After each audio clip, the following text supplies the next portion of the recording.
ಈಗ ನಾನು ಮತ್ತು ಪ್ರಸಾದ್ ಅಬ್ಬಾಯಿ ಅವರು ಮುಖ್ಯಮಂತ್ರಿ ಜೊತೆ ಮಾತಾಡಿದ್ವಿ.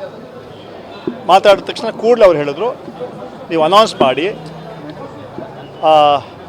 ಫ್ಯಾಮಿಲಿ ಮೆಂಬರ್ಸ್ಗೆ ಏನು ಮಗು ಸತ್ತಿದೆ ಅವ್ರಿಗೆ 10 ಲಕ್ಷ ರೂಪಾಯಿ ಕಾಂಪನ್ಸೇಷನ್ ಸರ್ಕಾರದಿಂದ ನಾವು ಕೊಡ್ತೀವಿ ಅಂತ ಅನೌನ್ಸ್ ಮಾಡಿ ಅಂತ ಮಾನ್ಯ ಮುಖ್ಯಮಂತ್ರಿಗೆ ಹೇಳಿದರು.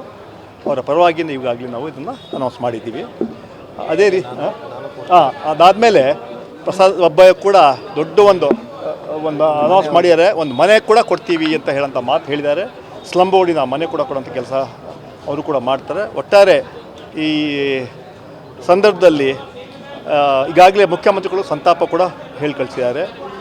ಇಂಥ ಘಟನೆಗಳು ಆಗಬಾರ್ದು. ಮಗು ಇಂಥ ಸಣ್ಣ ಮಗುಗೆ ಆಗೋಂಥ ಘಟನೆ. ಅದೇ ರೀತಿ ನಮ್ಮ ಇಂಟೆಲಿಜೆನ್ಸ್ ಕೂಡ ನಾವು ಇನ್ನೂ ಹೆಚ್ಚು ಸ್ಟ್ರೆಂಥನ್ ಮಾಡ್ತೀವಿ. ಕೆಲವರು ಹೇಳೋದು ರಾಜ್ಯಗಳ ಬಗ್ಗೆ, ನಾವು ಯಾವುದೇ ಒಂದು ರಾಜ್ಯ ಬಗ್ಗೆ ಹೇಳೋಕ್ಕೆ ಸಾಧ್ಯ ಆಗೋದಿಲ್ಲ.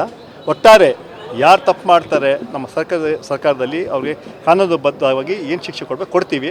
ಯಾವುದೇ ನಿರ್ದಾಕ್ಷಿಣ್ಯವಾಗಿ ನಾವು ಕ್ರಮ ತಗೊಳ್ಳೋಂಥ ಕೆಲಸ ಮಾಡ್ತೀವಿ.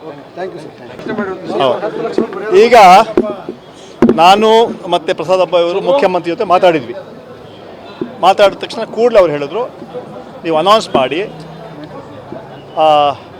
ಫ್ಯಾಮಿಲಿ ಮೆಂಬರ್ಸ್ಗೆ ಏನು ಮಗು ಸತ್ತಿದೆ ಅವ್ರಿಗೆ 10 ಲಕ್ಷ ರೂಪಾಯಿ ಕಾಂಪನ್ಸೇಷನ್ ಸರ್ಕಾರದಿಂದ ನಾವು ಕೊಡ್ತೀವಿ ಅಂತ ಅನೌನ್ಸ್ ಮಾಡಿ ಅಂತ ಮಾನ್ಯ ಮುಖ್ಯಮಂತ್ರಿಗೆ ಹೇಳಿದರು. ಅವರ ಪರವಾಗಿ ಈಗಾಗಲೇ ನಾವು ಇದನ್ನು ಅನೌನ್ಸ್ ಮಾಡಿದ್ದೀವಿ. ಅದೇ ಅದಾದಮೇಲೆ ಪ್ರಸಾದ್ ಅಬ್ಬಾಯಿ ಕೂಡ ದೊಡ್ಡ ಒಂದು ಅನೌನ್ಸ್ ಮಾಡಿದ್ದಾರೆ. ಒಂದು ಮನೆ ಕೂಡ ಕೊಡ್ತೀವಿ ಅಂತ ಹೇಳೋಂಥ ಮಾತು ಹೇಳಿದ್ದಾರೆ.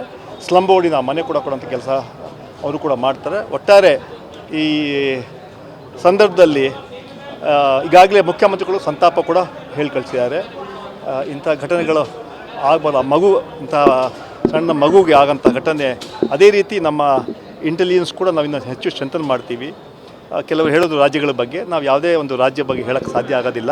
ಒಟ್ಟಾರೆ ಯಾರು ತಪ್ಪು ಮಾಡ್ತಾರೆ ನಮ್ಮ ಸರ್ಕಾರದಲ್ಲಿ ಅವ್ರಿಗೆ ಕಾನೂನುಬದ್ಧವಾಗಿ ಏನು ಶಿಕ್ಷೆ ಕೊಡ್ತೀವಿ.